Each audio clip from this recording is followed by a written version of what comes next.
So today we're going back to the teachings that we were working with transcending our limitations, working with the six perfections. So we will have an opportunity at the beginning of class to check in about last Sunday's class on working with fear. But let's go ahead and start today, as we usually do, with a few prayers. And so let me get those prayers on the screen, and we can do them together. Let's begin with the praise to Shakyamuni Buddha, and today let's do this 3 times. Thinking of the amazing qualities of the Buddha, and also thinking about how we want to align ourselves with the Buddha so we can achieve the same realizations that he did. To the founder, the endowed, transcendent destroyer, the one gone beyond, the foe destroyer, the completely perfected, fully awakened being, perfect in knowledge and in good conduct, Sugata, knower of the world, supreme guide of human beings to be tamed, teacher of gods and human beings, to you, the completely and fully awakened one, the endowed, transcendent destroyer, the glorious conqueror, the subduer from the Shakya clan, I prostrate, make offerings, and go for refuge. To the founder, the endowed transcendent destroyer, the one gone beyond, the foe destroyer, the completely perfected, fully awakened being, perfect in knowledge and in good conduct, Sugata, knower of the world, supreme guide of human beings to be tamed, teacher of gods and human beings, to you, the completely and fully awakened one, the endowed transcendent destroyer, the glorious conqueror, the subduer from the Shakya clan, I prostrate, make offerings, and go for refuge. To the founder, the endowed transcendent destroyer, the one gone beyond, the foe destroyer, the completely perfected, fully awakened being, perfect in knowledge and in good conduct, Sugata, knower of the world, supreme guide of human beings to be tamed, teacher of gods and human beings, to you, the completely and fully awakened one, the endowed transcendent destroyer, the glorious conqueror, the subduer from the Shakya clan, I prostrate, make offerings, and go for refuge. So let's do the short mandala offering. Again, this prayer is about visualizing the entire phenomenal world transformed into a beautiful, pure land, a paradise, whatever that means to you, however you want to visualize that. But we're making this vast, pure offering so we can receive the blessings of our gurus, of the Buddhas, so we can become just like them. Through partaking of these teachings, we can practice the Bodhisattva path and achieve the same state that they have. So let's recite that together. This ground, anointed with perfume, strewn with flowers, adorned with Mount Meru, 4 continents, the sun and the moon. I imagine this as a Buddha field and offer it. May all living beings enjoy this pure land. Idam Guru Ratna Mandalakam Niryata Yami. And then refuge and bodhicitta, these 2 thoughts that we want to strengthen in our mind right now, finding heartfelt refuge, safe direction in the Buddha, the Dharma, and the Sangha. Whatever, again, level you might have of that, bring that to mind as we recite the first 2 lines. And then the second 2 lines, cultivating the motivation of bodhicitta, which we'll also meditate on shortly. So let's do this once in English, twice in the Tibetan. I go for refuge until I am enlightened to the Buddha, the Dharma, and the Supreme Assembly. By the merit I create by listening to the Dharma, may I become a Buddha in order to benefit all sentient beings. Sangye chodang soki choknam la jangchu baradu dakni kyabsu chi daki chönyen gi pe sonam gi drola penchir sangye drupar shok. Sangye chodang soki choknam la jangchu baradu dakni kyabsu chi Daki chunyen gi pe sanam gi dola penchir sangye dupar sho. Okay, let's do a short meditation then. Having done these prayers, I want to meditate a little more on bodhicitta, generate a good motivation for being here today.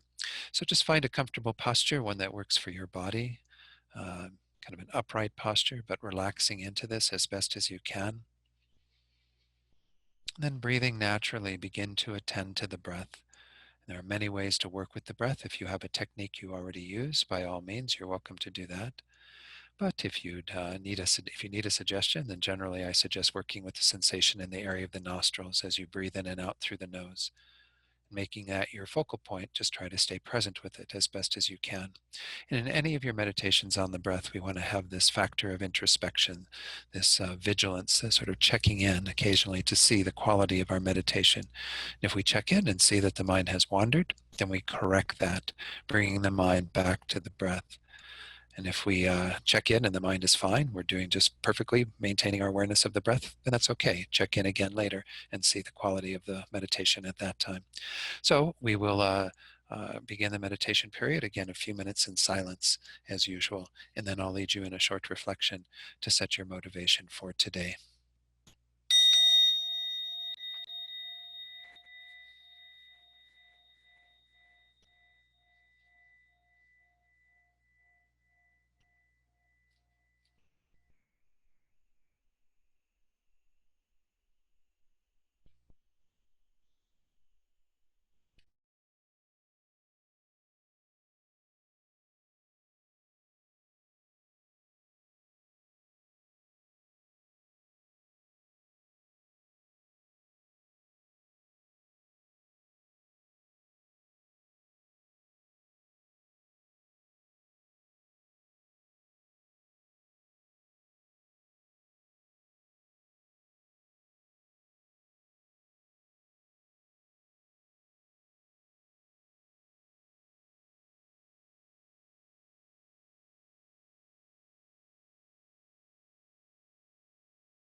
So now let's set our motivation together. And I thought today we would bring to mind the kindness of others as a way to cultivate this motivation of bodhicitta. In this day and age, what we're going through at this time, we can see so clearly how we depend upon others. And we can feel an immense gratitude for the ways in which others are contributing to our welfare right now. Certainly the people that work in the stores where we shop to get our groceries, to be able to continue to eat, to have nourishment in this time. You can think about all the other essential workers, the people who are picking up our trash, and the people who are making sure we still have good, clean water, and so on. So many people behind the scenes that are contributing to your welfare right now very clearly, though they are always contributing to our welfare. And we live in this web of interconnection, interdependence. We have to be really mindful of this because it is a way to open our hearts to the welfare of all beings. And we see the way that others are contributing day in and day out to everything that you have. Again, the food that you eat, the clothes that you wear, the car you drive, the gasoline you put in the tank, the roads you drive on, the house you live in, every single thing that we have in our lives that brings us some measure of safety, security, comfort. All of this came about through the incredible kindness of others. And just rest for a moment in that space of really deep appreciation and gratitude. And certainly extending this even to those who, should any of us become ill, that we require medical attention, all the people involved in that on the front lines as well as behind the scenes producing the equipment that would be needed and all of this. I mean, so many people would be involved at that juncture. But just really open your heart to the reality that we are the recipients of incredible kindness in this world.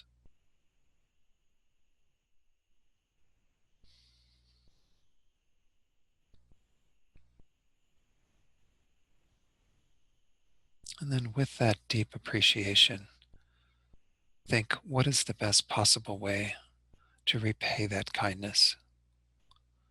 How can I use this life meaningfully in order to be equally kind to all of those beings and even more kind than possible to all those beings? When we look at our situation, we see the rarity of having met with the Dharma, having met moreover with the Mahayana Dharma, and even moreover with the Vajrayana Dharma. We have an amazing resource that we have come in contact with that can be the means for liberating not just ourselves from our suffering and our state of dissatisfaction, but can become the means for helping us to achieve a state where we can help others to do the same. So we're in a very unique position having met with this Dharma, and especially the Mahayana and Vajrayana Dharma. So the way we ideally want to repay the kindness of others who are so involved in our welfare is to be dedicated to helping them to the greatest degree. Working on ourselves through engaging in the study of these practices of a bodhisattva, these six perfections, so that we can attain that state eventually. And in that state, we will then have all of what we need: the compassion, the wisdom fully perfected, the skill and means and power to be able to help others most effectively. This is what we're aiming for. This is the goal of all of what we're practicing today and coming together and looking at the perfections. So hold that motivation very deeply in your heart so that everything that we do becomes flavored by that, becomes motivated by that, and thereby becomes a cause for the eventual result of the enlightenment of all sentient beings.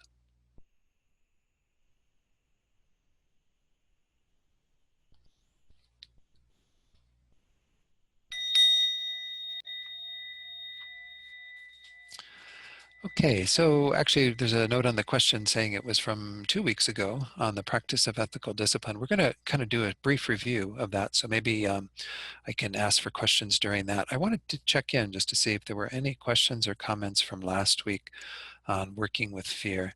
If any thoughts came up after that or any clarification that might be needed. So again, if you wanted to ask a question, you can unmute your mic and ask.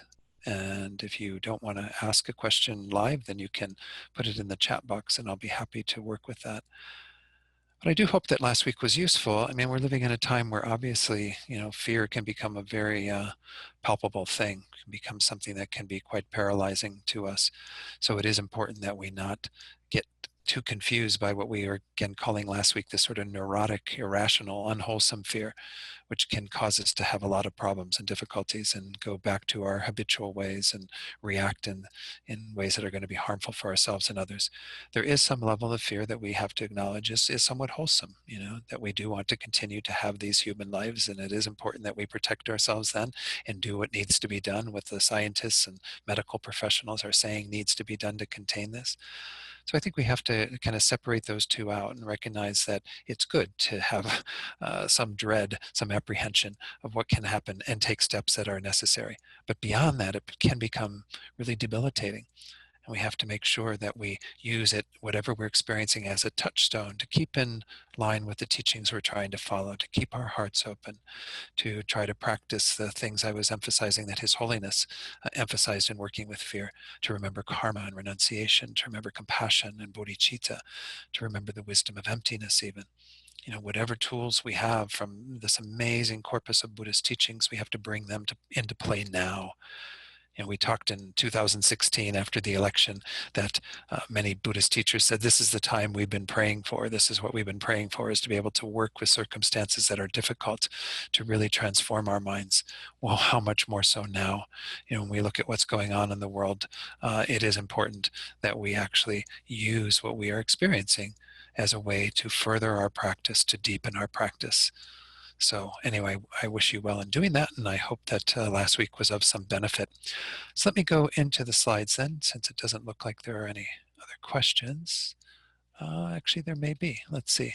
Is the teaching from last week available online? I'm not sure what's happening with the online teachings. Maybe Mary could post something, because Rick has been trying to do them, but I think there's problems in terms of keeping up with everything that's going on. So um, uh, I don't know if I passed on. If I didn't pass on the slides, I apologize. I've just been trying to go from one online teaching to the next, because I'm also doing a teaching on Mondays with the groups back east in New York and Miami. So I'm not always good at following up on all the things. If I haven't put all the slides out there for working with fear, I will get that to Mary and make sure that that gets out there. So yeah, Rick is posting the videos as soon as he can, and Mary is posting the materials. So know that if it's not out there immediately, please check back, and we should have things out there. But I just don't recall if I gave her the teachings from last week in terms of the slides that could be shared with somebody. So let's go again into the topic for today. Again, we're working with this course that I'm calling Transcending Our Limitations, where we recognize that the Bodhisattva behavior, the deeds we want to engage in, these 6 perfections, are ways that we continually expand our motivation and our intention and move further and further outside of our comfort zone to embracing deeper and deeper practice. So these 6 perfections are the means for attaining the perfect state of a Buddha. They're called perfections because they lead to that result. They are the causes for that result. So these 6 again, the generosity, which we have already looked at, ethics, which we are pretty much done with. We have a little bit more today just to kind of recap and work with the Bodhisattva vows, the branch vows that pertain to ethics. And then patience, we'll get into next, maybe even later today if we have time. Patience is obviously one that we could go on for a while about. And then joyous effort, concentration, and wisdom. So again, we'll get to these as we move through this. All my teachings will only be for the next 2 Sundays, and then we have Venerable Rabina the following weekend, and then Geshe Sherab returning is my understanding. So know that I won't be able to complete all of these before my time here ends, but I'll definitely conclude those when I return. So the perfection of ethics is what we've been working with. Ethics is the virtuous thought to abandon both harming others and the thoughts that are the basis of harming them. So we abandon the harm that we do through our bodies, through our speech, and the thoughts that are the basis for harming them. And that's where we're mostly working. Again, keep in mind that all of these perfections are developed within our own minds. They manifest in terms of physical and verbal behavior often, but the main perfection of them is done in our own minds when we have developed the ability to never have a thought of harming another being and only wanting to be a benefit to them, only seeing them through the eyes of compassion. We looked at the 3 types of ethics: restraint, which is where we refrain from engaging in the harmful actions, especially the transgressions of our vows; the ethics of gathering virtuous dharmas, which includes the 6 perfections, as well as other practices that we do to benefit other beings through more virtuous deeds, the more meritorious deeds that help us on the path, and so on. And then there's a 3rd category of ethics, which is the actual benefiting of living beings, which there were a number of ideas there, how to work with different types of beings and their various states of suffering, and to do what we can to alleviate that. So the bodhisattva behavior includes that additional level of always wanting to benefit others. In fact, there are even some of the secondary or branch vows of the bodhisattva vows pertain specifically to benefiting living beings. I'm not going to go through that as part of the ethics, but know that there are even guidelines that we're taught in terms of the bodhisattva vows as to how we need to benefit others who need our assistance. So what we left off with last time, maybe I'll stop here before we get into the new one and see if, uh, yes, the fear slides are online, Mary says. Okay, good, that's in your chat box. So good, I did get them to her. I just am always forgetting things here and there with all of what's going on. But so were there, Ruth, I think you had a question. If you wanted to turn your mic on and ask that, you'd be welcome to, or if you wanted to put it in the chat box.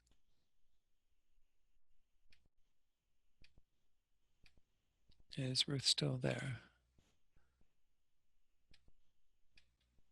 Are you there, Ruth? I'm not hearing you. Maybe I have my sound's up, so I don't know. Um, were there any other questions anyone had from what we've covered so far in terms of ethics? Okay, so Ruth, I'm not sure if there's a problem with your mic or something, but if you wanted to put it in the chat box, then I will answer that question when I get an opportunity to do that. But so what we're working with in this very last part of working with the perfections, and we have this for each of the 6 perfections, is how we make them even stronger. And it has to do once more with our mind, how we make them into even deeper thoughts of generosity, of ethics, and so on. So we were looking at those last time. We began with an examination of the 3 supreme qualities, the 6 supreme qualities, and then we're looking at this final topic within it, which is called practicing ethics with all 6 perfections. How do we bring an active participation into our behavior, our ethical behavior, by utilizing the other 6 perfections on top of them, kind of a way of enhancing that so that we form a sort of interconnectedness between the 6 perfections. They support each other and enhance each other. So this is what we're going to start with today, and then we're going to spend a little bit of time on the branch vows pertaining to ethics. Uh, Keep in mind that on the handout that I had originally sent to Mary, because I had duplicated what was there for generosity, it doesn't have the right names for it. It says generosity with generosity, ethics with generosity, and so on. So keep in mind that those all need to be changed. The second part to ethics. So it's generosity with ethics is the first one.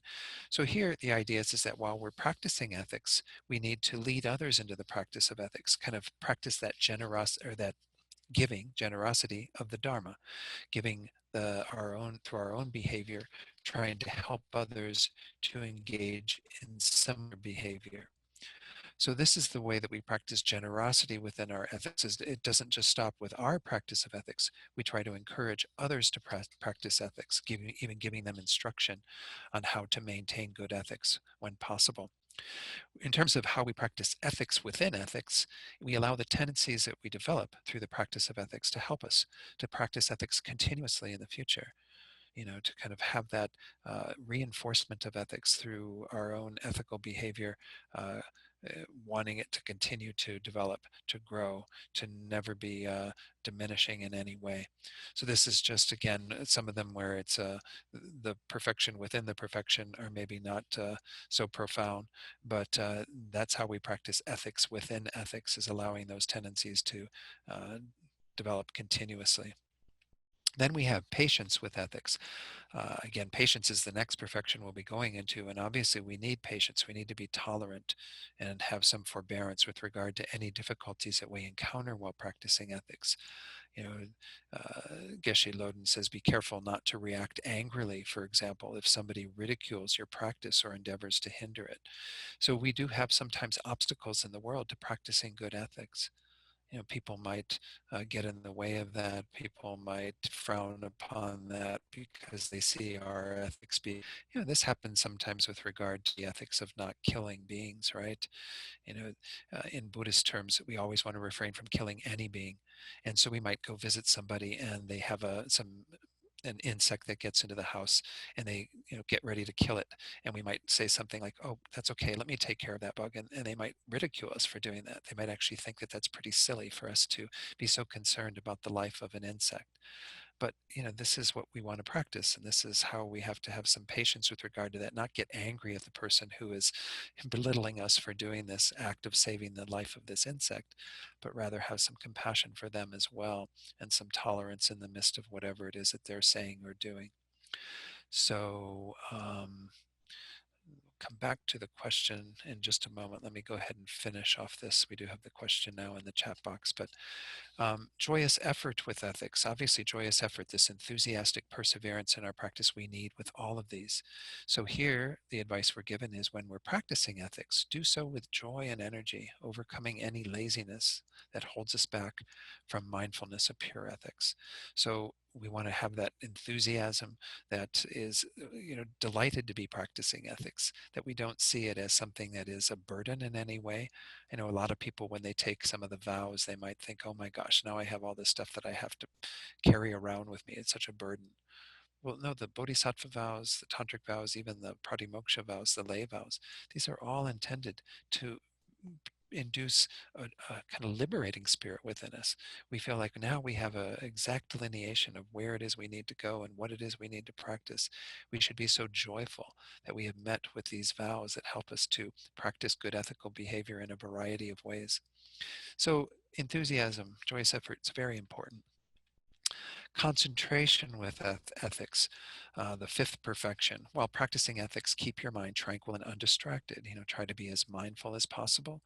Retain concentration, focus without any agitation, any dullness. Try to keep the mind in that space of just being attentive and alert as we go about practicing ethics. Going back on the whole thing about insects, whenever in the summer in particular, when you get flies into your house, because of course flies in your house, you don't want to think about it from the point of view of, well, they're a bother to us. But the idea is that they're going to get stuck in your house and probably die in a window, in the hot sun or whatever they're trying to get out, and they just, don't have any sustenance and they die. Well, if you really are concerned about them, then you want to let them go outside again where they can live their fly lives and probably be a lot happier and live a lot longer. So I remember when I first was starting to do this, I would find a nice little cup, plastic cup or something that I could put over the fly and then put a piece of paper, into the backing by the glass, and then I could take it and put it outside and let it go. And of course, inevitably I would be maybe not as mindful as what I should be. And when I would be putting the cup over the fly, perhaps the fly would start to fly and I would actually smash the fly or injure it in some way. Or maybe even putting the cardboard behind it, the piece of paper, I would end up, smashing it against the side of the cup or something. Really horrible things. And when they happen, you kind of go, oh, wow, I need to be more mindful. I'm sorry that I was trying to save these poor insects' lives and they ended up getting killed in the process. But this is how we learn sometimes, is by recognizing that if we aren't more mindful in our behavior when we are engaging in good ethics, when we are trying to save the lives of others or what have you, then it's going to be problematic. So that whole advice that we just looked at in terms of having concentration pertains to those sorts of things in particular. Wisdom with ethics. Use your faculty of analytical wisdom to discern how to practice ethics skillfully without breaking any of your vows, and be aware of the sphere of emptiness of the three: practitioner of ethics, act of ethics, and object of ethics, as all lacking inherent existence. Again, there's two aspects to when we apply wisdom. There's the conventional wisdom, which is our analytical wisdom, which knows how to practice ethics skillfully without breaking our vows, making sure that we are attentive to that, because that honors and respects the conventional wisdom of karma, and making sure that we don't transgress by engaging in the non-virtuous actions or by breaking our vows, transgressing them, what have you. But then there's the deeper level of wisdom, the ultimate truth that we want to bring to mind of emptiness, thinking of the emptiness of the three spheres, as it's often called: the practitioner, ourselves, who is practicing ethics at that time, the act of refraining from killing, for example, or saving another being, and so on, and then the object of ethics, that being who we are saving the life of, and so on, whatever the object is that we're working with. We want to be able to apply that wisdom within our practice of ethics as well. So again, if you don't have a good understanding of emptiness, this is something to pursue. As I mentioned, on Wednesday night, we'll be doing a short meditation on dependent arising, which is a good way to approach emptiness, to really understand how things exist, so we can get this idea about how they don't exist, how they are empty of inherent existence or intrinsic existence. So these are the six in terms of how we would practice the six perfections within ethics. Let me stop the share there so then we can go back and do the secondary vows. So again, the Ruth has put on on the chat box saying she has a 91-year-old mom who lives over 1,000 miles away. I call her almost every day to check in. The bulk of the conversation can be called idle talk. Mostly I listen and let her talk. I'm wondering if this is okay. I try to steer her away from this, but this has not been successful. Any thoughts or ideas? So again, keeping in mind that idle talk is one of the non-virtues of speech that we try to refrain from. It's the fourth of those of speech: lying, divisive speech, harsh speech, and then idle talk or meaningless speech. Um, it's the least in terms of its power because it's not as harmful generally as lying and so on. It can become particularly harmful if we engage in it quite a bit, so that we end up having an impact on our own practice because we're not practicing as much because we're spending hours on the phone talking to others and what have you. But it can also impact others because if we keep them engaged in that type of idle talk, it keeps them from doing something more virtuous with their time as well. And that's why it's one of the non-virtues. Um, Keeping in mind that we do still need in this world to engage in some amount of what we might call idle talk. Uh, it becomes particularly powerful if we have a great attachment to doing it. If our mind is really intent upon having a good time with sitting around for hours just talking about things that don't really mean too much or are not so relevant. So keep in mind that that's when it becomes particularly more powerful.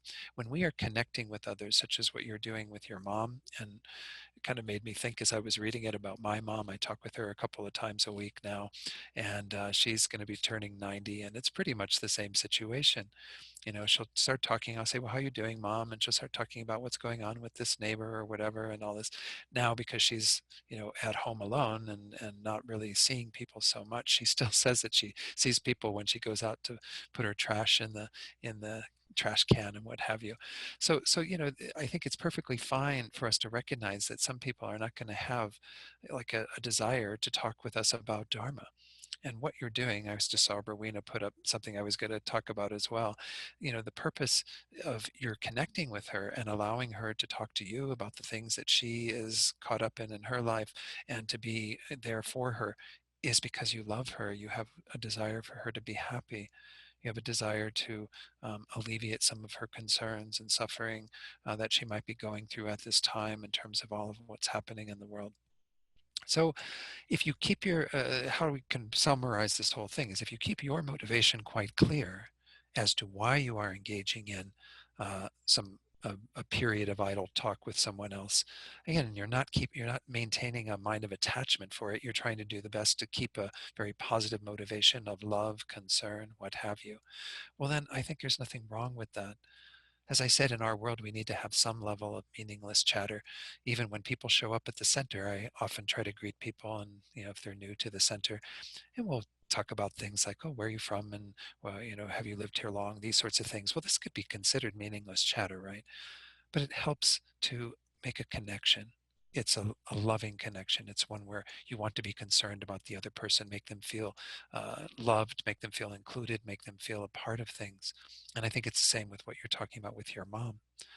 So I wouldn't be too hard on yourself in regard to that.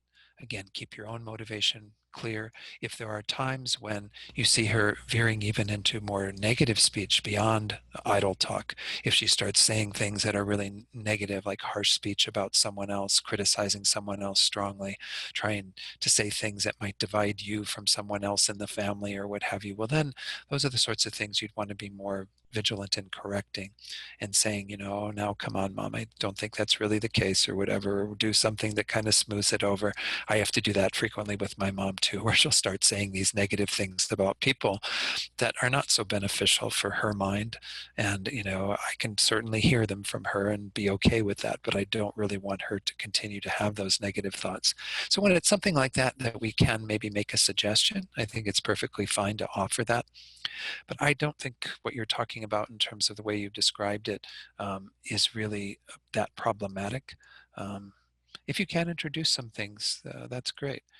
I don't know if I mentioned this when we were going through idle talk, but it's an example I had from working with one student who was in a situation where he was working at a place where he couldn't go out for lunch. And so their lunch hour was when all of the employees were together in a little eating room, lunch room. It wasn't that many employees, but they would always be sitting around the same table talking while they're eating their lunch together. And so maybe some of you have been in a situation like that where you're sort of forced into having to eat your lunch with everyone else that you work with. Well, inevitably the conversations would become pretty uh, non-virtuous. Let's just use that word. Things that people would be saying stuff about sometimes, other people in the company or their bosses or whatever's going on, and the conversation could get really, really negative. And this person, this student, was asking me, well, what advice did I have in terms of how to deal with idle talk in such a setting where people are, saying all this stuff, and maybe even talking about sports or what happened over the weekend, and you're just kind of having to participate in it because you don't really have much choice. So I actually encouraged him, if it was possible, to try to introduce something that might lead the conversation in a more virtuous dimension.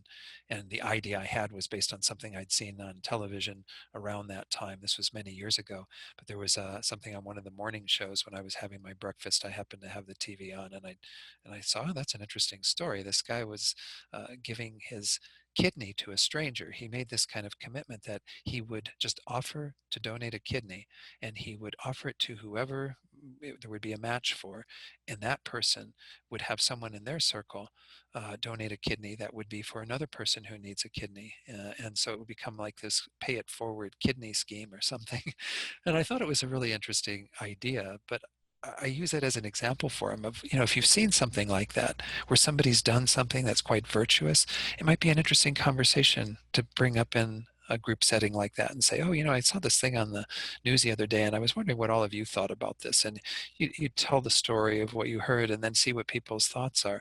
And maybe again, have a good discussion about the ethics of that sort of thing might help to move it into a more positive dimension. But that's just an idea. Again, I think that there are going to be situations where we simply have to deal with the reality that in order to maintain harmony in a setting, like Rowena said, in order to have that genuine love, that concern for the happiness of others, wanting everything to work smoothly in your family and your work life, we just simply have to engage in some of that. So any other questions or comments on ethics up to this point, what we've talked about in terms of our refraining from the 10 non-virtues and our transgressions, engaging in more virtuous behavior, benefiting other beings? Okay, and again, keep in mind that when it comes to benefiting others, and when I went through that, it doesn't mean that we have to be the people on the front line doing the actual work. We can often, donate, give our money, our support to other people who are doing that type of work. That's another way that we can do that, especially at this time when the most compassionate thing for most of us to do is to stay home. If we really genuinely care about others, we have an ethics of staying home now, which is by my staying home, I'm not being a part of the chain of this virus infecting me, infecting others, and potentially causing a strain on our medical systems and more death and so on. So it's not a selfish thing for us to be staying at home. It's an important part of our ethical behavior. But while we are at home, we can still contribute to those people who are on the front line, who are continuing to do the work of benefiting others, giving money to the food depot, for example. By the way, I've taken all of the nut butters that people donated. Thank you so much for donating those for Feeding Santa Fe. I've taken them over there. Feeding Santa Fe itself is being run by the food bank right now, the food depot, because the folks that run Feeding Santa Fe are in the elderly category and don't really want to be going out and doing that volunteer work with the health risks involved for themselves and for their clients. So again, we can still contribute ethically to the world around us and what's going on, benefiting others by giving money, by giving resources. So again, just keep that all in mind. All right, let's go ahead and begin our little survey of the Bodhisattva vows that pertain to ethics. Again, these are the 46 branch vows that these are a subset of, keeping in mind that the branch vows are still very serious in terms of we have to maintain them pretty purely and not have transgressions of these. I'm going through these with each of the perfections because there are 7 sets within these 46. The first 6 pertain to each of the 6 perfections in consecutive consecutively. And then the seventh set pertains to the whole idea of benefiting other beings. And maybe we'll talk about those at a future point. But I think it's useful, even if you haven't taken the Bodhisattva vows, and I certainly would encourage those of you who've been around the Mahayana Dharma for a while to really explore these, to really work with these and develop some comfort around them so that you can then feel okay taking them from Geshe Sherab or whoever it is eventually at some point offering these vows. But these are good for us to kind of keep in mind then if we've taken them, and we certainly want to review them and be aware of what it is that we've made a commitment to uphold. And then if we haven't taken them, we can gain some appreciation for how we need to practice when we do eventually take those vows. So number 8, the first 7 had to do with generosity. Number 8 is ignoring, belittling, not forgiving, and not helping those who have broken their moral discipline by cultivating the 10 immoralities, what are we often call the 10 non-virtues, defiling their pratimoksha vows, committing the 5 uninterrupted crimes, or breaking a root bodhisattva vow. Instead of being hateful and disdainful, you should generate compassion. So if we look at the gist of this in terms of the words that are there in front of you, this is where we have somebody in our circle who has done this, who maybe we've witnessed them taking the life of a being, one of the 10 non-virtues, or they by virtue of that, because we know that they took their pratimoksha vows, they were in the room when we took ours, and they've then broken the vow not to kill. Maybe they've committed what are called these 5 uninterrupted crimes, or 5 heinous actions. 5 actions of immediate retribution is another term that's used for these. These are very serious misdeeds, or they could have broken a root bodhisattva vow. So we have people who have engaged in these negativities, and instead of helping them, instead of being compassionate towards them, we ignore them, we belittle them, we don't forgive them for their actions, we don't help them in some way. They are the ones who actually need our help if they've engaged in these actions.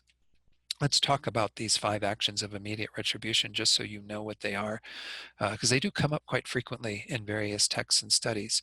These are 5 actions that the Buddha, through his insight, determined would have very serious consequences, meaning that when this life ends, you have immediate retribution, meaning that your very next life will be a rebirth in one of the greatest realm of suffering, what's called the hell of relentless torment, which again, we don't need to get into all the descriptions of what happens there, but it is horrific what happens to beings, and every one of us has been in that realm at one time or another since we've had beginningless rebirths. But the idea behind this is that these actions are so powerful that if we don't purify them, they will have their result immediately. Often when we have negative actions or even our virtuous actions, it may be some while before we actually see the consequences of those. But these have immediate effects. And they are essentially killing one's own mother of this life, one's birth mother of this life, one's birth father of this life, killing an arhat. An arhat is a being who has completely liberated themselves from samsara and completely removed what are called the afflictive obstructions. Again, we don't know who those beings might be, so that's why we should be careful not to kill any human being for sure.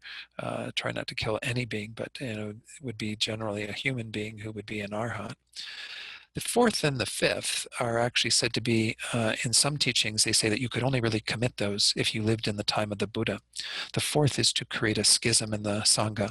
And this is what the Buddha's cousin Devadatta did, is that he disliked the Buddha and what he was doing, and he created a schism dividing the community. And the problem with that, why it becomes so heavy, is because then the community can't continue to practice when it's in conflict. And so all of the realizations that would be gained, all the progress that would be made to benefit others and so on, is stopped at that point. That's why it becomes very serious. So that 4th one, creating a schism in the Sangha, and then the 5th one is to draw blood from a Buddha with malice, with evil intent. And Devadatta is also the person who did that.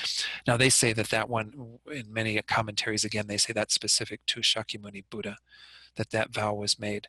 But I think we have to be careful. And again, with regard to the 4th and 5th, even though we might say that we could not engage in those in this time, I think we have to be careful about creating any sort of schisms in our Sangha or our community. making sure that we don't divide people by virtue of gossiping and saying things, or making stands that are adamantly opposed to what's going on, and then having a conflict about it and dividing other people and what have you. That sort of thing that can be very disruptive to communities, creating disharmony and so on. So even though that isn't technically this fourth one, I think we should be very careful in regard to not engaging in anything that causes that disunity within our Sangha or our community. The fifth, again, we don't know who's a Buddha, so we certainly wouldn't want to do anything maliciously towards another being. So even though we might not be able to do that specific action of drawing blood from a Buddha with malicious intent, because the Buddha isn't present in our life right now, we do have, again, the possibility of other Buddhas. Other beings around us could be Buddhas. Some of you could be Buddhas. I don't know who's a Buddha. We're all sort of blind to that reality. So I think we have to be kind of take that advice when we look at these five uninterrupted karmas or immediate karmas, heinous actions, and refrain from anything that even resembles them. So back to the vow, what we are talking about in terms of this transgression is that we have had individuals who have done one of those five things, or they've engaged in one of the 10 non-virtues, or they've broken their root bodhisattva downfalls. They've done a downfall against their bodhisattva vows, and or even their pratimoksha vows. And again, we hold them in contempt in a way. We don't want to open our hearts to them. We don't want to forgive them. We don't want to help them. We don't want to assist them. This is not good behavior, right? As I said earlier, they're the ones who probably need our help the most, because they're in a state of having fallen from their ethical behavior. And so we want to be very attentive to them and help them to get back on track, to forgive them for their oversight in doing that, and to move on, with a more concern. So actually, before I go too much further with these first four, actually, 8, 9, 10, and 11, these are all involved with the ethics of others, where we are trying to make sure that we help others in their practice of ethics. So in this case, the antidote to all of that would be to always have a mind that even when we hear about people engaging in negative behavior, who especially are our Dharma brothers and sisters, that we make sure that we embrace them, that we do what we can to help them, that we don't see them in a negative light. So this is an important one, definitely, for us all to be mindful of. Let's go to the next vow. Let's see. Oh, there was a comment here.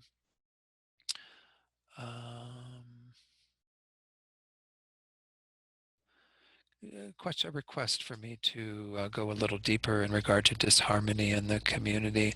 I'll do a little bit, but again, I think we have healed a lot as a community over this last almost a year.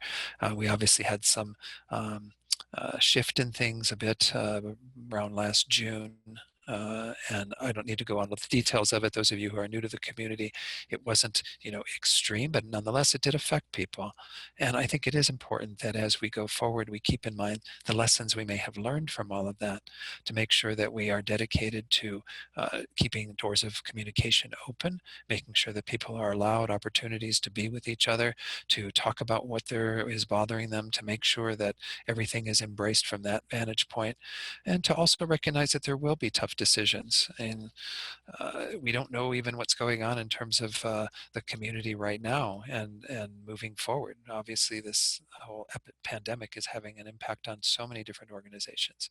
And we hope, we pray that, everything will go back to some level of what we might call normalcy. It'll probably look a lot different than what it does right now, but everything will need to be rebuilt in a sense from the ground up for a lot of organizations. So we might be facing again in the future even certain decisions and what have you down the road that might be involved in all of this, that might be hard for people. And so again, recognize that we want to always maintain harmony as the goal. Harmony in a community is so important. I did a talk on this last August as a way of helping the healing process at that time. And it is really one of the most precious things we have to uphold. Lama Zopa Rinpoche himself, says that harmony in the community is the ideal thing that we need to be focused on. It's what we always have to try to maintain in the midst of whatever is going on. It doesn't mean that we're going to completely avoid things that could disrupt that. Things will disrupt that at times. We will have differences of opinion. We will have actions that people might engage in that we are opposed to, decisions that are made that we don't agree with. But can we work through that? Can we continue to be dedicated, devoted to the bigger goal of maintaining harmony within our community? Again, I think Tripta Norberling is a wonderful place and has amazing practitioners and students and has a real dedication to the Dharma that I see in everyone. So I have no doubt that we can all do this, that we can all stay committed at that level. But just keep in mind, again, learn from the past, the things that may have happened, and always be ready for whatever might be happening in the future. We simply don't know.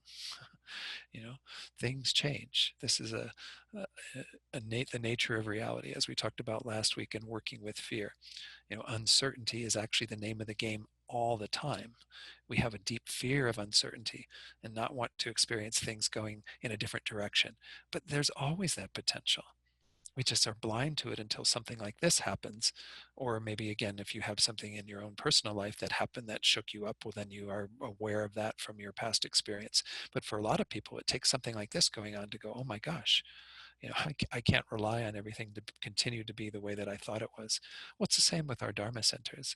We get very used to things being the way that we like them. And the way that we like them works for us, but does it work for everybody? And is it necessarily sustainable? And so we always have to look at how we continue to move forward. We've got a whole new adventure in front of us in terms of what's going on with purchasing the new property on Rabbit Road, and a whole new embracing of a bigger vision of what we might be. But obviously we're dealing with this pandemic in the midst of this, so who knows what the other side looks like and how we might work with that.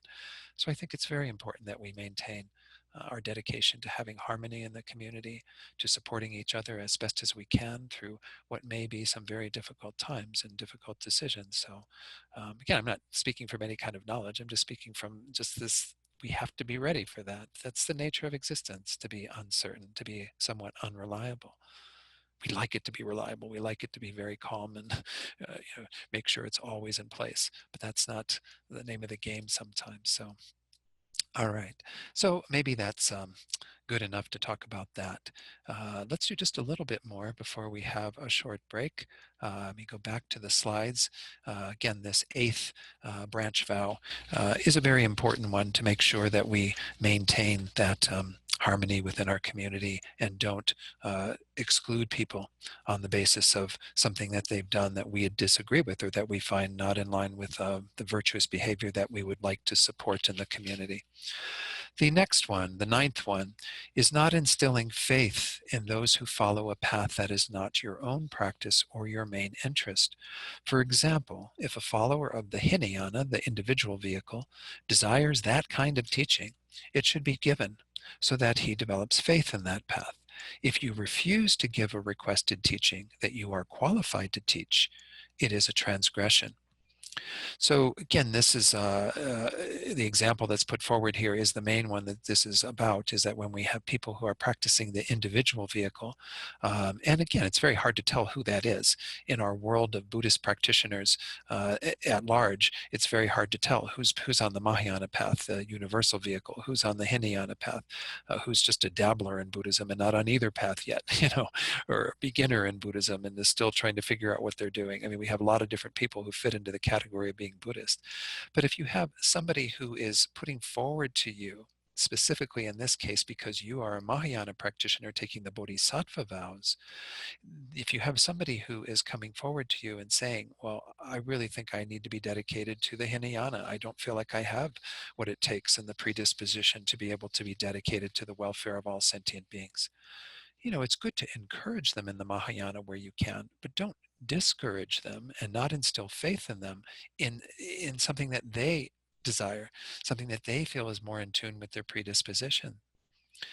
So especially as it says, or if we're required or requested to give a teaching to them to help them on that path of the individual vehicle, because recall that on the Lam Rim, we have the three levels of the Lam Rim. The first two are really the Hinayana path. They're really the setup for the Mahayana. The Mahayana being the great scope where we actually universalize our motivation to benefit all beings. But we have to really practice the Hinayana. We're going to see this coming up today too. But the idea is that if we really take into consideration what the Buddha said, not every being is inclined for the Mahayana. There will be human beings who feel that uh, what they would be taking on in terms of the universal responsibility of all beings and practicing the paramitas and so on is too much.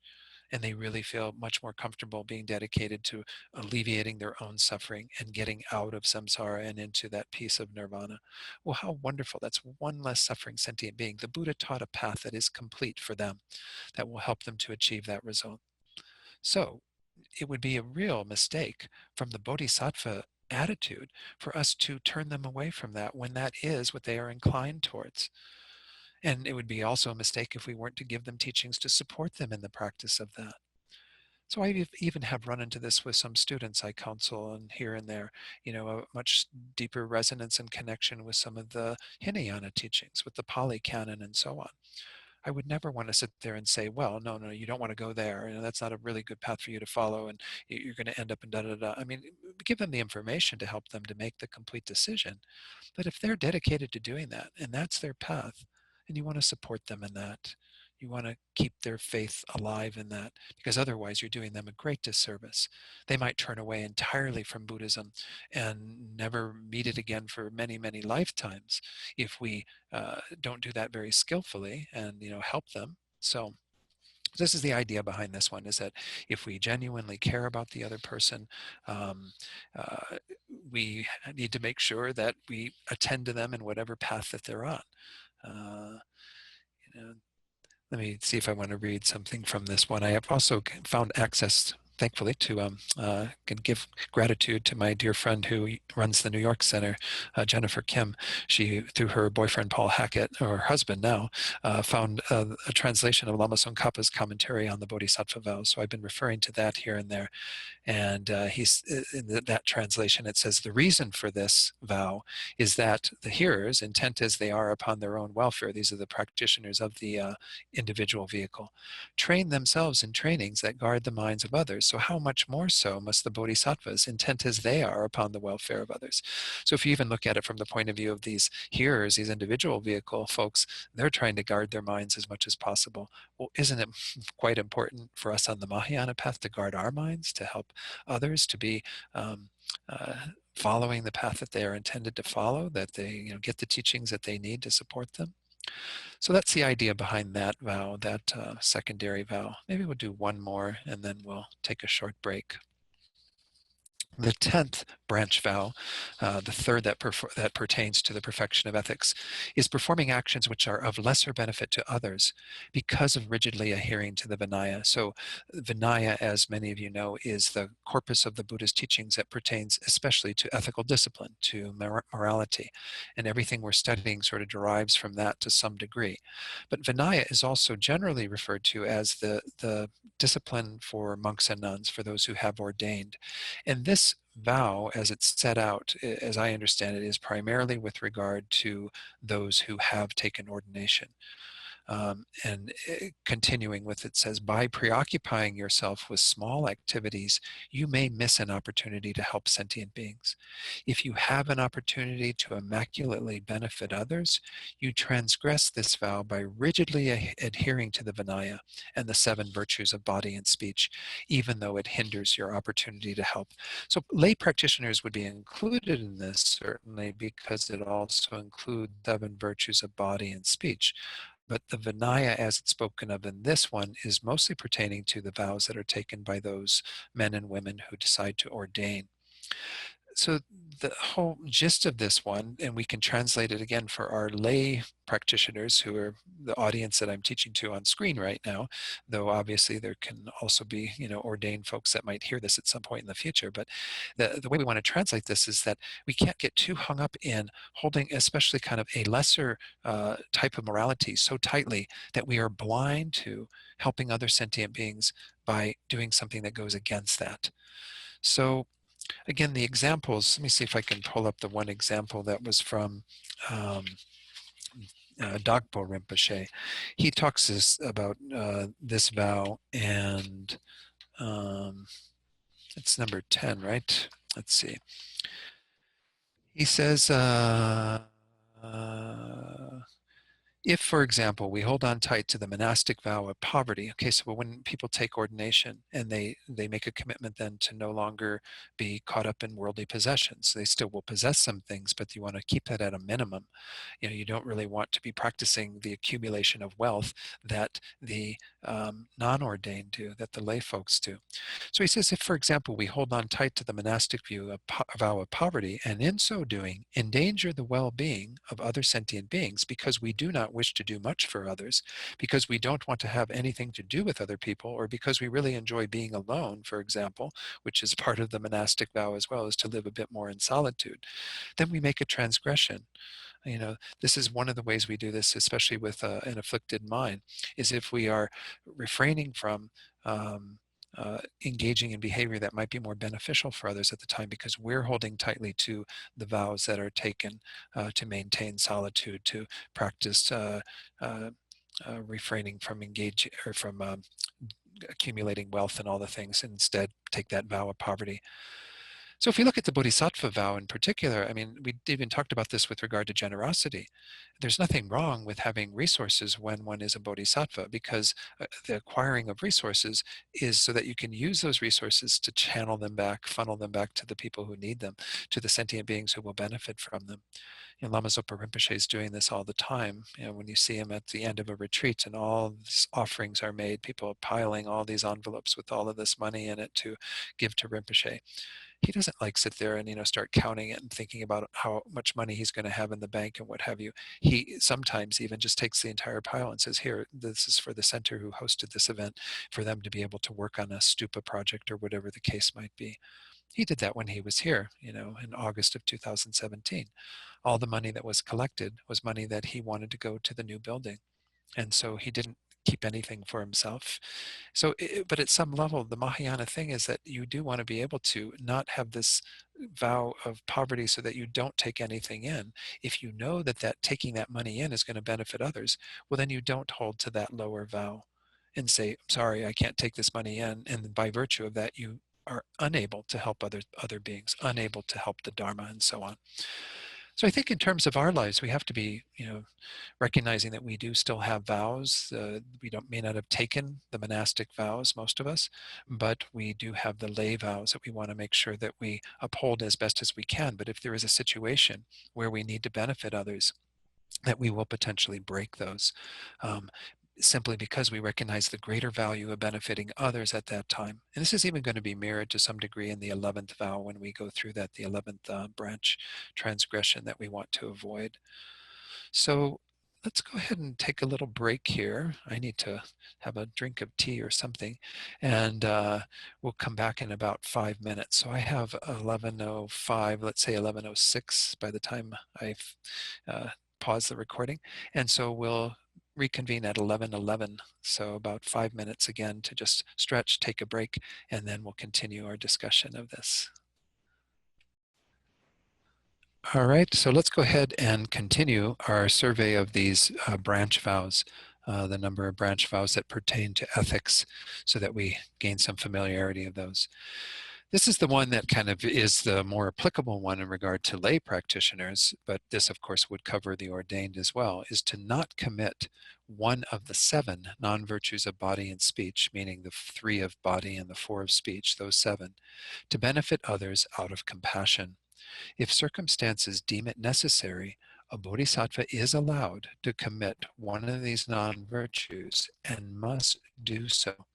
However, you must be very careful.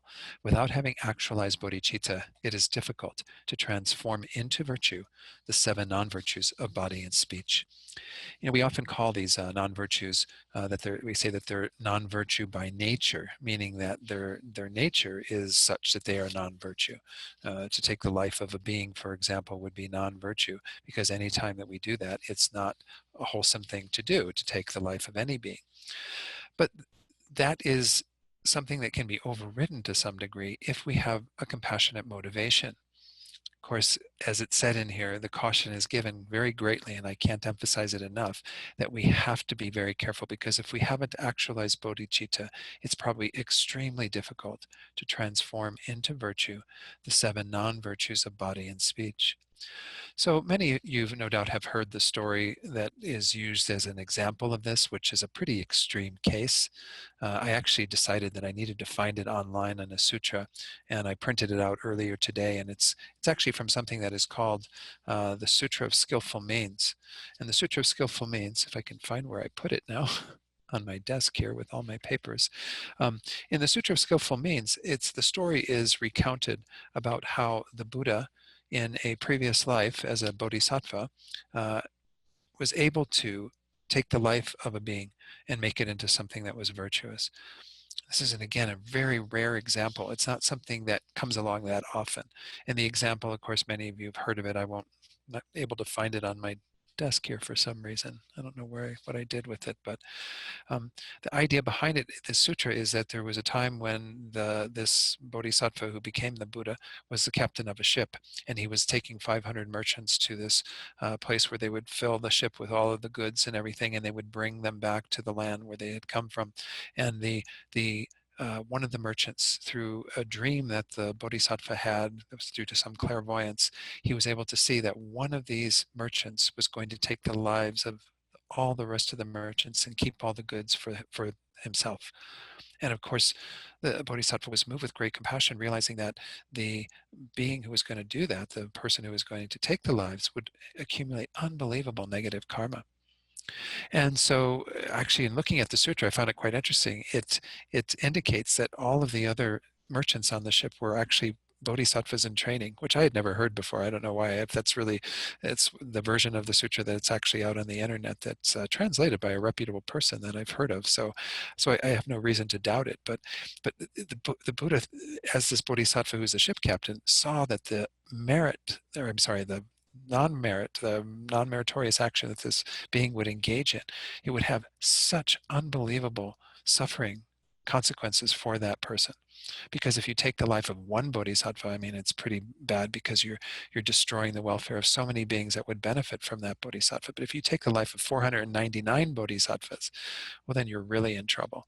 So I don't know how all these bodhisattvas got together as merchants on this ship, but that sounds a little bit far-fetched. But nonetheless, even if it's 499 ordinary people, not bodhisattvas, then you still have great ramifications from that. So the Buddha, as this bodhisattva ship captain, through his compassion, saw that he didn't want this being to suffer so severely by virtue of taking the lives of those 499 merchants.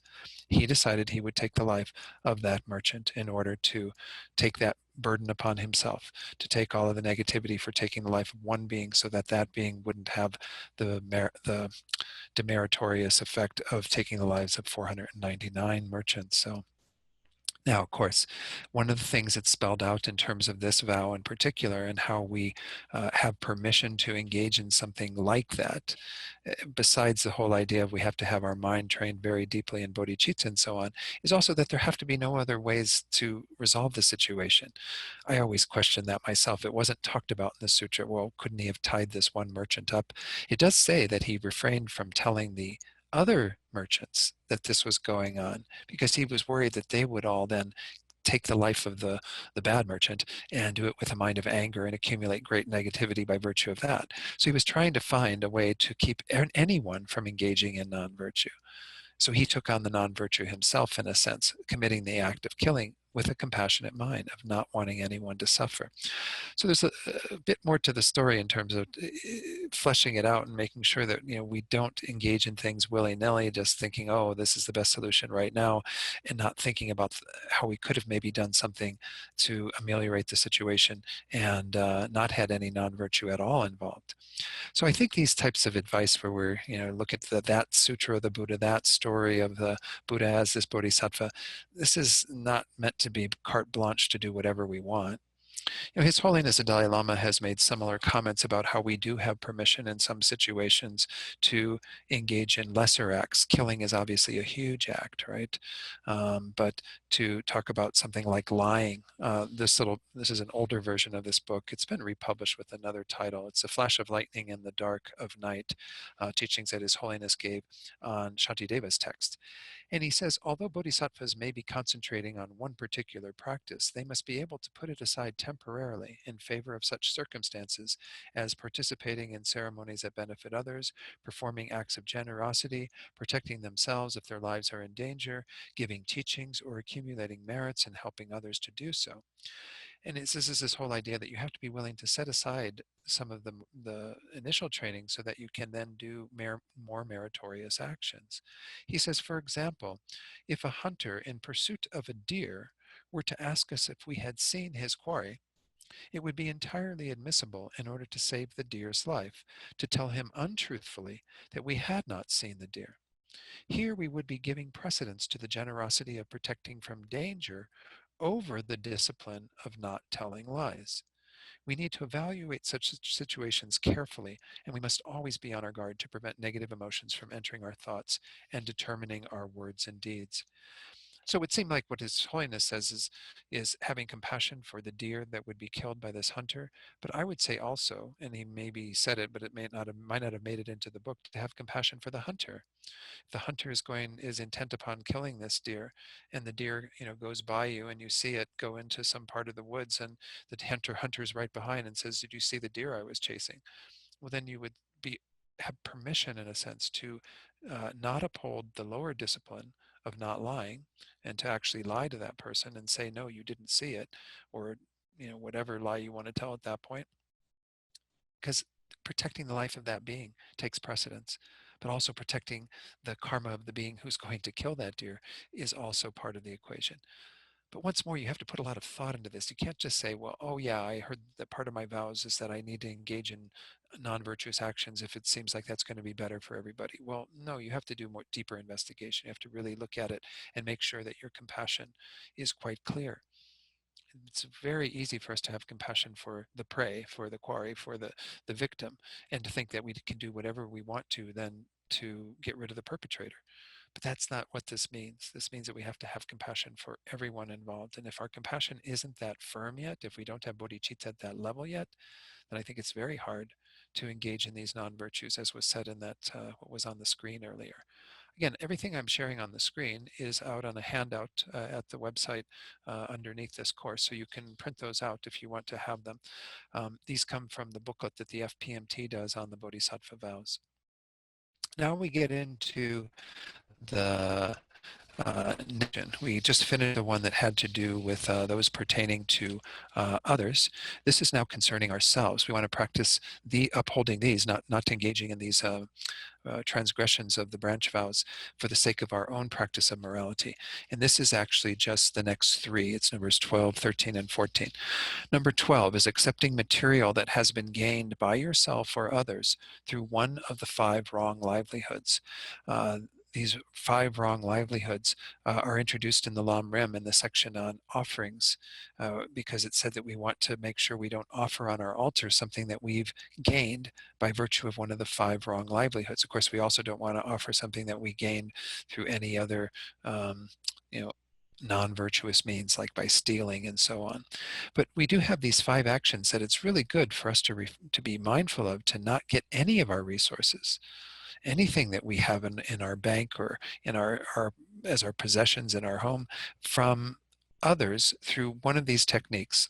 The first one is flattery, where we praise others to gain something for ourselves. This often happens, right?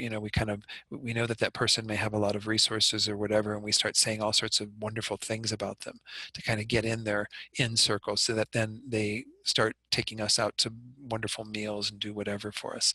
We don't want to acquire anything by virtue of flattery. We also don't want to acquire things by virtue of hinting, such as saying, oh, that gift you gave me last year was so nice, wink, wink, it would be so great to get that again, implying you want more, implying you want them to continue being generous in that way.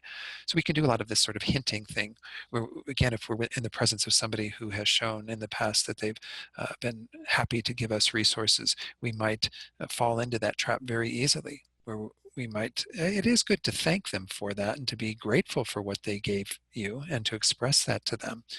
But don't do it with this motivation of getting them to give more, getting them to repeat that act of generosity and so on. Bribery. giving a small thing to receive a larger one. Of course, this happens in business a lot, right? They say, if you come in, the first 100 customers receive this, but they're not there just to give those things away. They want you to come into the store and they want you to buy a washing machine or whatever for the sake of a little $10 trinket that you got at the door by being one of the first 100 people. Well, it's the same with us with regard to other people. Don't start giving out small things to people who you think could be benefactors to you in some way, or give you resources, take you out, whatever. By doing that, by handing them something small with the hopes that they will give you something much larger. The fourth of these, extortion or blackmail, pressuring somebody so that the person has no choice, right? This is not a good idea. This is illegal in our country, to blackmail somebody, to actually, say something, do something that coerces them into giving you resources. Okay. So not a good idea to do that, obviously. Hypocrisy is something we really have to be careful about, especially if we are, this happens often with monks and nuns, so it does happen sometimes with lay people, and especially those who are teachers, but sometimes people become benefactors to them, and there's a tendency to want to impress those, to make those people feel good about what you're doing. So if you're sponsoring a monk or a nun, well, then they might have in the back of their mind thinking that they need to have a good appearance when they see you, and make sure that they do things that show that they've been practicing really well, but they haven't really been doing the work. So if you change your usual actions, if you are somebody who maybe isn't so dedicated in your practice, and you actually pretend to be somebody who is really quite good and behaving well and what have you, and you're doing it because you want to make a good impression on them, well, that's not a good idea at all. The wonderful story that relates to this last one in particular on hypocrisy, you may have heard this before, about Geshe Ben Kongyo, who was the great Kadampa master. The story is that he actually used to be a thief before he became this amazing practitioner, but he always would be struggling with his mind in terms of the negative thoughts that he was so acclimated to that would keep creeping into his daily life in spite of his practice. And the story goes that he was going to have his benefactor coming to his little cave or practice area, on a particular day. And this benefactor had been supporting him quite a while. And so he decided he needed to make the place look really, really good, because it normally wasn't in such good shape. And so he, cleaned the altar really well and made sure everything was sparkling and wonderful. And then about halfway through this, when he's, doing this, he stops and he goes, I just caught my mind doing this type of behavior, pretending that I'm such a good practitioner and my altar looks so beautiful and all this, when this isn't the reality. I don't do this for anyone else other than the benefactor. And so the story is that he then took some dirt from the floor of his cave and threw it all up on his altar, so that his altar was totally messed up. When the benefactor showed up, he saw this like disastrous altar in front of him. And the story is that somebody who was many miles away, who had some clairvoyance, made the comment that Geshe Ben Kongyo has made the best offering today, because he actually offered, in humility, his true practice, which he felt was, not that great and not that wonderful. It wasn't all sparkly clean like he had tried to make the altar. And so I don't know they don't give a conclusion to it in terms of what the benefactor did. But if you lose a benefactor by virtue of that, or somebody doesn't give you money by virtue of that, well, then at least you've been honest. At least you've been forthright in saying, yes, this is who I am. I'm not that great a practitioner. I don't really, have that any great realizations and so on. But so these are 5 to avoid. Really important that we avoid those 5 means of wrong livelihood. Now, it is said that for lay practitioners, it's also very good to also avoid engaging in getting your money by non-virtuous means. And this is part of Lama Tsongkhapa's commentary. We find that failure in livelihood. He says here, page 16, sorry.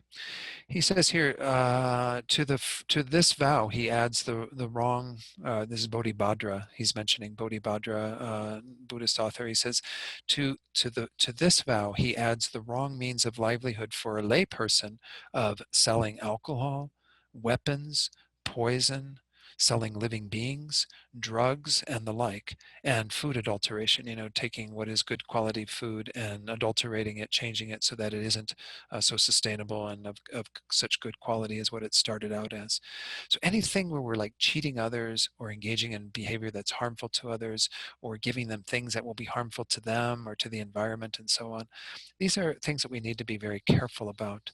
And again, if you explore some of the Theravadan teachings on right livelihood in terms of the Eightfold Path and how right livelihood is talked about there, it's very much emphasized that we have to do everything we can to not be engaged in what would be called wrong livelihood by those means. Selling weapons, selling poison.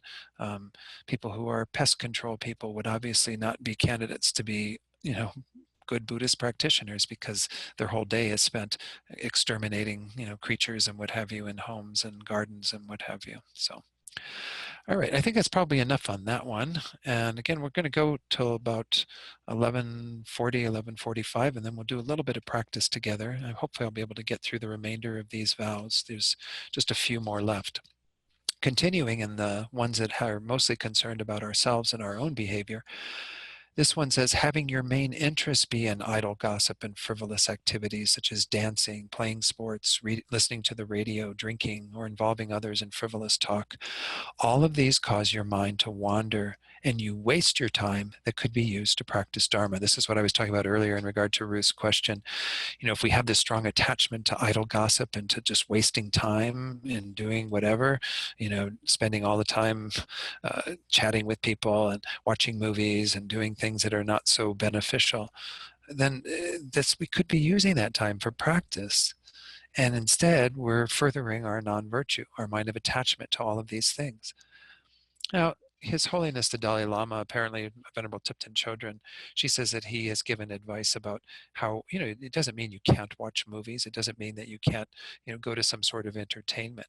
Just always try to keep, first of all, a good motivation.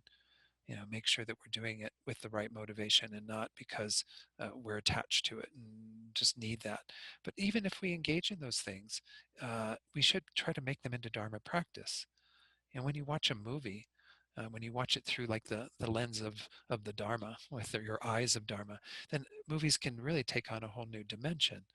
They're not just about taking you on a weird ride or whatever, and having these sorts of thrills along the way. They don't become this whole experience about just something that induces more pleasure in your mind, which is what most films are intended to do. Or I guess some of them are more about getting you to think and what have you. But the whole point is that if you actually see them through the lens of Dharma, and try to apply your teachings on karma and so on to what's unfolding before you in whatever film you're watching, well, then you've made it into a learning exercise. So I think once more, these sorts of vows are not intending for us to become shut-ins and just not do anything, not go to the movies with anybody, not do, go to a play or hear music or whatever. Is there a way that we can apply the Dharma while we're there? Is there a way that we can work with our minds while we're there, rather than furthering our attachment and, as was said in the vow, wasting our time that we could be spending doing something more meaningful? The 14th, the last that pertains to just concern for oneself, is wrongly thinking that as bodhisattvas remain in samsara for three countless great eons and afraid of delusions, it is not necessary to try to abandon delusions and achieve nirvana. This is incorrect thinking. Bodhisattvas come to this world to benefit sentient beings, but they have an even greater renunciation of samsara and wish for nirvana than Hinayana practitioners. So first of all, there is this kind of idea that is batted around about bodhisattvas and the three great countless eons. It is said that bodhisattvas, in order to attain enlightenment on the sutra vehicle, the sutra path, not the tantra path, though the tantra path has different means of accumulating merit and so on, but you are on the sutra path, you do have to achieve the accumulation of merit over three great countless eons, which you can do in much quicker time. For example, that story that I was mentioning earlier about the ship captain, Buddha having been born as the Bodhisattva ship captain, he actually accumulated great stores of merit in the end by taking the life of that one merchant who was going to kill all the others. It was not only not non-virtuous, it became a virtuous action because his compassion was so strong and so clear in terms of what he was doing. But, the time of this, the three great countless great eons, isn't set in stone then. We can actually change that by virtue of what behavior we do. But there is this idea that bodhisattvas need to hang around quite a while in order to accumulate enough merit to become a Buddha. But that is not meaning that they don't try to abandon their delusions and achieve nirvana. So even if you do have to be in samsara, like that wonderful verse, we're going to recite it at the end of today's class, for as long as space exists, as long as sentient beings remain, until then may I too abide to dispel the miseries of the world. That whole sentiment is an important one for us to maintain, but that doesn't mean we don't do the work to counteract our own delusions and achieve liberation from them. That's incorrect thinking. Bodhisattvas come to benefit others, but they have an even greater renunciation of samsara and a wish for nirvana than those who practice the individual vehicle. Now, this is this whole idea that, again, if we are going to be dedicated to helping others to be free from their delusions and their suffering, we have to have done the work ourselves.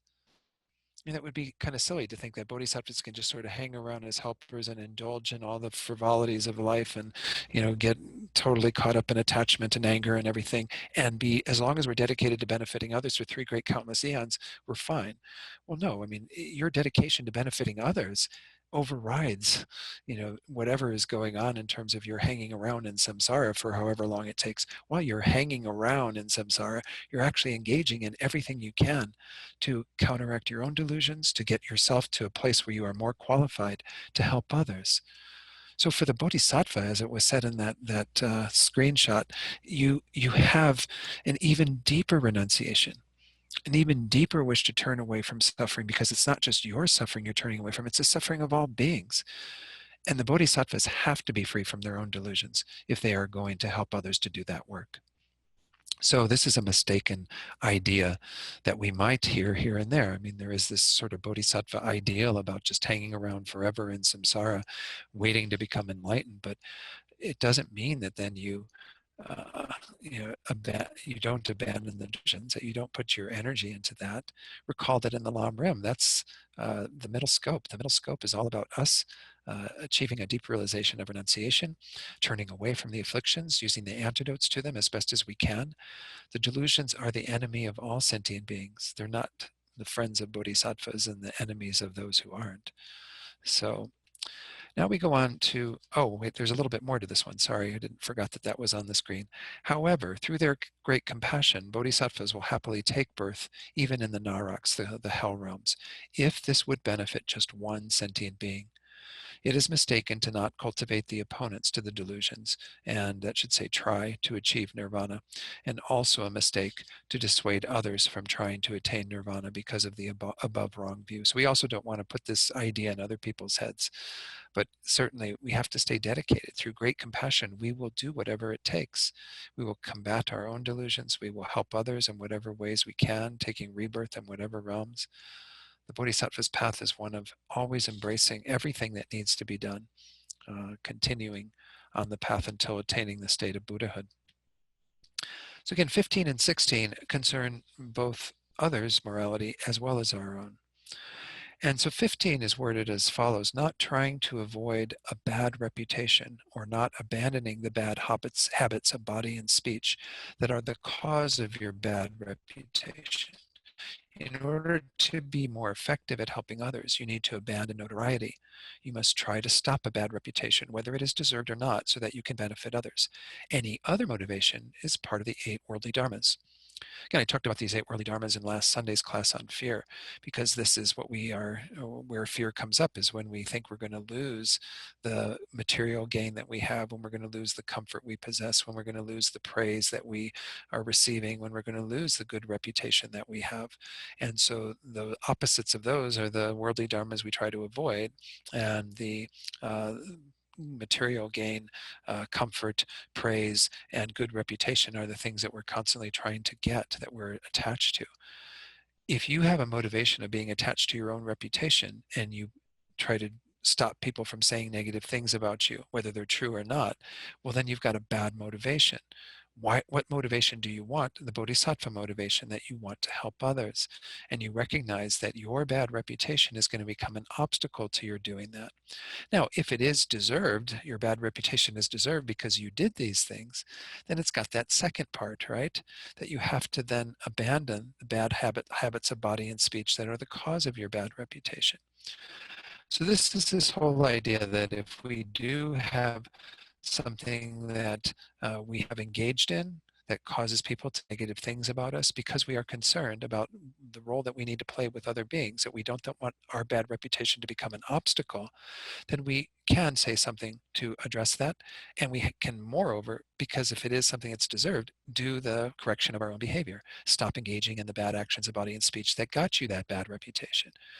If it's a you get a bad reputation by in error, somebody's slandering you, they're saying negative things about you that are untrue, well, then it is our responsibility to correct that. But why? Not because I want everybody to think wonderful of me, because I really like that adulation. I like that, having a good reputation and being thought of well. No, we do it because we are concerned about the people who will not be benefited by virtue of our behavior because we have that bad reputation that's there fallaciously. So I think we have to be real careful on this one, but obviously understand that it is our responsibility to correct things, whether it means correcting them within ourselves or correcting them on the outside to make sure that we can benefit others. There's an interesting story here. Um, I think it's Geshe Langri Tangpa. I don't remember.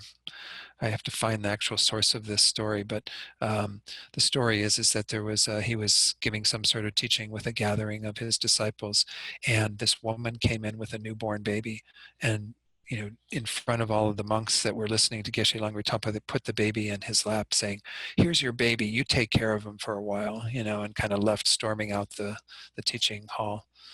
And of course, the implication was that he had broken his monastic vows and had engaged in intercourse with this woman and had the baby, and the woman was returning the baby to him, because he was the father. So the story is kind of interesting because it doesn't follow the sort of logic that this vow is setting out. He said nothing. He didn't do anything to correct the bad reputation that would come by virtue of that. He decided he was going to take care of the baby. He was practicing at a much higher level. He just decided he wasn't going to worry about it. And the story is that he continued to care for this child for some time, and then eventually the mother, in her embarrassment, came back and, in front of everyone said, "I'll take my baby back. You weren't the father. I just was angry at whatever, and whatever had some reason for doing it." Well, there are different responses that different beings might have based on their own insight as to what might be the most important thing. Uh, and in this case, Geshe Langri Tangpa didn't feel it was important to correct his bad reputation. Maybe he knew that his reputation wouldn't be ruined in the end by virtue of that. But I think we have to be careful with this again. And if we do hear people saying negative things about us behind our back or whatever, that we really take it as a learning opportunity. We say, well, what are they saying that? What impressions are they getting from me? What can I correct so that I can have a deeper connection to others, so that I can make sure I can benefit them? And if we find that there's no merit to what they're saying about us, well, then we do our best to correct it as skillfully as we can, not dividing people again, but doing what we can to make sure that people do think well of us so that we can continue to benefit them. Okay. All right, let's see if we've got just one more. I think we'll be fine finishing this and then going on to a little practice. So this is the last one pertaining to ethics: not correcting the deluded actions of others when you are capable of doing so. That is, for example, not pointing out somebody's negative habits of body and speech, when they are speaking poorly, when they are acting in ways that are erroneous. If we are capable of doing so, and if it makes sense in that situation to correct the other person's behavior, then we do need to do that. And even if wrathfulness would be beneficial, when that is the case, not punishing a non-virtuous person to correct them because you think it would hurt their feelings or because of fear of their anger. So, and this kind of just goes back to what Ruth was saying in terms of her question. I think we do have to be, somewhat mindful of this. It is hard many times for us to feel like we have a skillful way of helping another to correct their behavior. And if we feel that it's excessive and that it's problematic for them, it is useful if we can really find a way to benefit them, to try to interrupt what they are engaging in terms of their physical or verbal actions through our own wisdom and sharing that with others compassionately. And there may be times when we need to be wrathful. Wrathful doesn't mean that we're belligerent and awful and doing something negative. Wrathful is a compassionate way of talking about using force and greater energy to correct others, to punish them, to do what needs to be done to get them to move in a different direction. And if we don't do that because we think it might hurt their feelings or because we're afraid of their anger, getting angry at us or upset at us, again, there are many other exceptions that are talked about in regard to each of these that I'm not going into at that level of detail as we go through these. But know that it is our responsibility. If we are genuinely concerned about the welfare of others, the Bodhisattva is always intent upon helping others to do what is right, to engage in the most skillful behavior. Well, then it is our job to say things when people do go astray. But here too, I think we do have to be very mindful as to whether we can help others to the degree that we would like to.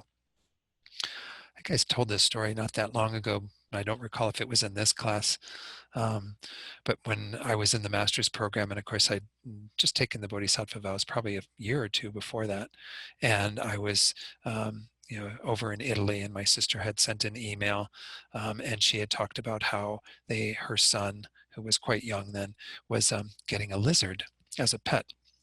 And I was thinking about it going, lizards, they eat crickets, they eat little insects, mealyworms or whatever, all these various things. Not a good idea to buy a lizard as a pet for a kid, and then the kid ends up creating all this non-virtue by feeding all these insects to his pet lizard. And so I wrote back to my sister, and I explained my logic, my way of looking at it and thinking about it, and proposed that she maybe try to discourage her son from getting the lizard. Well, I never heard back on it. I do talk to my sister, and I never brought it up again, but I don't think she or my nephew were in line to hear that sort of advice. So I think it's okay to offer that advice when we can, but to be very mindful about maybe there are times when it's not so useful, and do what we can to move people in a more skillful way, the way I was talking about with Ruth's mother, where if we have an opening and a way to maybe move the conversation into something more positive, more virtuous, I think that's great. But we also have to recognize that it's very hard to get people to move in a different direction, especially when you start talking about things that don't make a lot of sense to them. Idle talk, meaningless speech doesn't seem as important to people as killing. Might be able to convince somebody on the basis of some understanding of the sanctity of life and so on to not kill. But when it comes to not engaging in meaningless talk, I think people have a bit harder time. So I think we have to be mindful of all of this in terms of applying our understanding of that vow. It is important that when we do have the opportunity, it presents itself, and we see that we can do something skillfully that might help the other person, we do that. Whether or not that helps may be out of our control, but nonetheless, at least we've shown a concern for them. I think it's mostly appropriate when we're dealing with other practitioners, people who are practicing the Dharma, who have the same moral understanding as us, who have the same understanding of karma as us. And then it might be really useful for us to be on the lookout and make sure that we do adjust people's behavior when we're called upon to do so. So those are my thoughts on those. Hopefully that was useful to go through those. The very next class, we're going to go on to patience. So out of the 6 perfections, we have finished generosity and ethics. And if you do have any comments or questions, we'll start the class opening it up to see if there was anything unresolved from looking at those 2. In terms of patience, this is a big topic. I'll deal with this the next 2 Sundays, but obviously won't finish it by any means, because it's all about how do we combat our anger? How do we make sure that we don't let that become an obstacle and continue to develop our patience in this exponential way, practicing it in very little ways initially, but eventually it can become an entire way of living one's life so that one never is disturbed by anything negative that goes on in one's life. All right, let's do a little practice together. Let me pull up the, oh, I'm sorry, I had that in here already where I was. I just have to go to the end here, page down a bit. I had prepared a few slides for patience in case we got that far. So let's generate a good motivation for doing this practice together. Again, this is one of the practices that Lama Zopa Rinpoche, our spiritual director, has advised us to do. So we've been trying to tack this on at the end of the Sunday teachings in particular, generate the best motivation for doing this. While this isn't intended to help us to bless our own bodies to be free from epidemics and so on, we're doing this with the greater motivation of helping all sentient beings to be free of all suffering, to be free of pandemics, to be free of harm from the elements, to be free from harm from whatever forces, and to experience complete freedom from suffering and the attainment of enlightenment. So we have that bodhicitta motivation for engaging in this practice. So we're going to visualize this emanation of Vajrapani, the Buddha of power, kind of has the enlightened energy of all the Buddhas in the space above us, above all beings, as we recite this mantra. And again, I'll just rather slow first 3 times, and we'll do it another 18 times for a total of 21. But as we recite this, we can visualize that rays of light and nectar descend down that completely purify all beings, all the causes of illness and so on, especially our own, and then give us blessings of all the meritorious energy of the Buddha that help us to achieve realizations, to make great progress on the path, to be able to be a benefit to others, and so on. And again, this word Vajra in the first line is pronounced Benza by Rinpoche, and then in the very second to last line, Benzana is how what looks like Vajrana. It's Benzana. Okay. Om Benza Pe Om Pe Masha Vari Pe Nen Parshig Naganan Tayata Savavirhita Hana Hana Benzana Raksha Raksha Soha. Om Benza Pe Om Pe Masha Vari Pe Nen Parshig Naganan Tayata Savavirita Hana Hana Benzana Raksha Raksha Soha. Om Benza Pe Om Pema Shavari Pe Nenparshig Naganan Tayata Sava Virita Hana Hana Benzana Raksha Raksha Soha. Om Benza Pe Om Pema Shavari Pe Nenparshig Naganan Tayata Sava Virita Hana Hana Benzana Raksha Raksha Soha.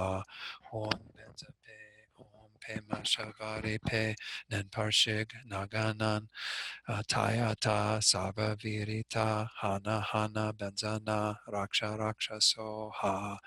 Om Benza Pe Om Pema Shavari Pe Nenparshig Naganan Tayata Sava Virita Hana Hana Benzana Raksha Raksha Soha. Om Benza Pe Om Pema Shavari Pe Nenparshig Naganan Tayata Sava Virita Hana Hana Benzana Raksha Raksha Soha. Om Benza Pe Om Pema Shavari Pe Nenparshig Naganan Tayata Sava Virita Hana Hana Benzana Raksha Raksha Soha. Om Benza Pe Om Pema Shavari Pe Nenparshig Naganan Tayata Sava Virita Hana Hana Benzana Raksha Raksha Soha.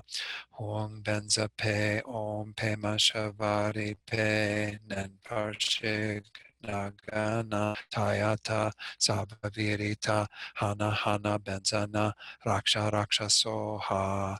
Om Benza Pe Om Pema Shavari Pe Nenparshig Naganan Tayata Sabavirita Hana Hana Benzana Raksha Raksha Soha. Om Benza Pe Om Pema Shavari Pe Nenparshig Naganan Tayata Sava Virita Hana Hana Benzana Raksha Raksha Soha. Om Benza Pe Om Pema Shavari Pe Nenparshig Naganan Tayata Sava Virita Hana Hana Benzana Raksha Raksha Soha. Om Benza Pe Om Pema Shavari Pe Nenparshig Naganan Tayata Sava Virita Hana Hana Benzana Raksha Raksha Soha. Om Benza Pe Om Pema Shavari Pe Nenparshig Naganan Tayata Sava Virita Hana Hana Benzana raksha raksha soha. Hong Benza Pe Om Pe Mashavari Pe Nenparshig Naganan Tayata Sava Virita Hana Hana Benzana Raksha Raksha Soha. Hong Benza Pe Om Pe Mashavari Pe Nenparshig Naganan Tayata Sarva Virita Hana Hana Benzana Raksha Raksha Soha. Hong Benza Pe Om Pe Mashavari Pe Nenparshig Naganan Tayata Sarva Virita Hana Hana Benzana Raksha Raksha Soha. Om Benza Pe Om Pe Mashavari Pe Nenparshi Naganan Tayata Sarva Virita Hana Hana Benzana Rakshara Soha.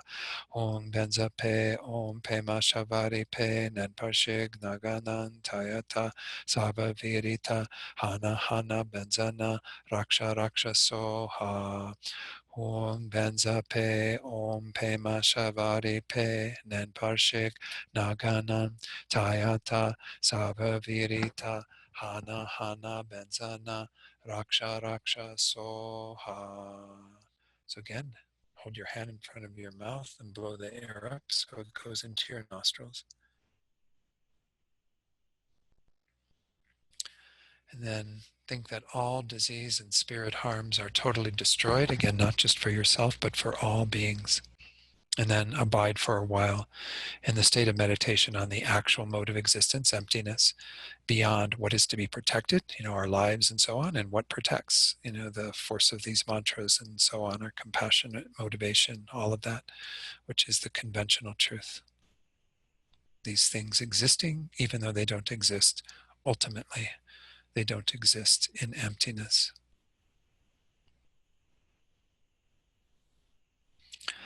Let's do the dedication specifically for this practice, and then we'll do our other dedication prayers.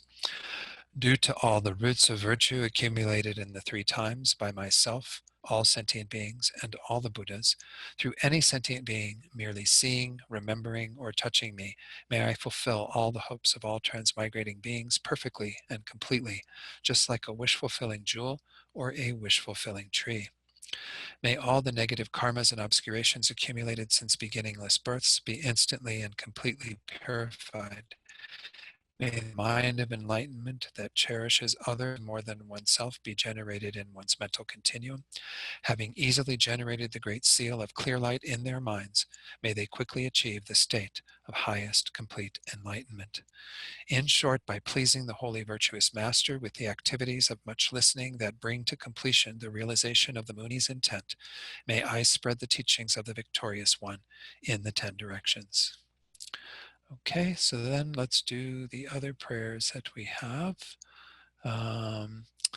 Let's put on screen the dedication prayer. So again, I have gone ahead and finally caught up with this and put the prayers that we normally do on Sundays, which are these wonderful verses from Master Shantideva's text, and we can bring to mind before we recite this all the beings of this world who are currently involved with coronavirus, those who have succumbed to it, who have passed on, who are dealing with it now in terms of their current illness, those who are infected with it, those who are on the front lines fighting it, those who are in this world dealing with the fear of it, and so on. Thinking about all those beings in a very general way. And then we begin to bring to mind as well those who we know who are experiencing illness or obstacles, who have died recently or who are dying at this time. Whoever it is that we're holding in our hearts right now, think that they and all the other beings that we mention receive the benefit of this practice as we recite these dedication verses together. May all beings everywhere, plagued by sufferings of body and mind, obtain a notion of happiness and joy by virtue of our merits. May no living creature suffer, commit evil, or ever fall ill. May no one be afraid or belittled with a mind weighed down by depression. May the blind see forms and the deaf hear sounds. May those whose bodies are worn with toil be restored on finding repose. May the naked find clothing, the hungry find food. May the thirsty find water and delicious drinks. May the poor find wealth, those weak with sorrow find joy. May the forlorn find hope, constant happiness, and prosperity. May there be timely rains and bountiful harvests. May all medicines be effective and wholesome prayers bear fruit. May all who are sick and ill quickly be freed from their ailments. Whatever diseases there are in the world, may they never occur again. May the frightened cease to be afraid, and those bound be freed. May the powerless find power, and may people think of benefiting each other. For as long as space exists, for as long as sentient beings remain, until then, may we too abide to dispel the misery of the world. Then let's do the prayers for our precious teachers. Again, we have these three, His Holiness Dalai Lama, Lama Zopa Rinpoche, as well as Osalhita, Lama Yeshe's reincarnation that we're making specific prayers for. But we can include in this all spiritual guides, those other teachers that we have a connection with, as well as those guides in the world in whatever tradition who other beings have a connection with. May all these beings who are dedicated to the welfare of others and who benefit others so greatly have good health and long lives. And may we and others always have perfect guides in all our lifetimes. The wish-granting, wish-fulfilling jewel, source of every single benefit and happiness in this world, to the incomparably kind Tenzin Gyatso, I beseech, may all your holy wishes be spontaneously fulfilled.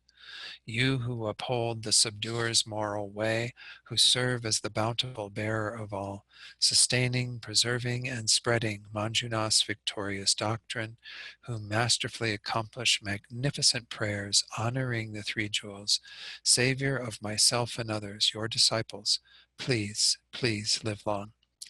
Venerable One, to you whose kindness exceeds that of all the conquerors for those wanderers in far-off places, especially the West, mindful of your loving concern for us in intentionally descending again into a family of a far distant land, we make this request. O Lama, please, please live long. So I thank you all very much for joining me today. And again, keep an eye on the website. There might even be some additional things added over the next week. Really appreciate all of you giving me the opportunity to do this during this time of staying at home, sheltering in place, what have you. So again, blessings to you. Please stay healthy, stay safe, and I'll see you again soon. Okay, bye-bye. Bye-bye.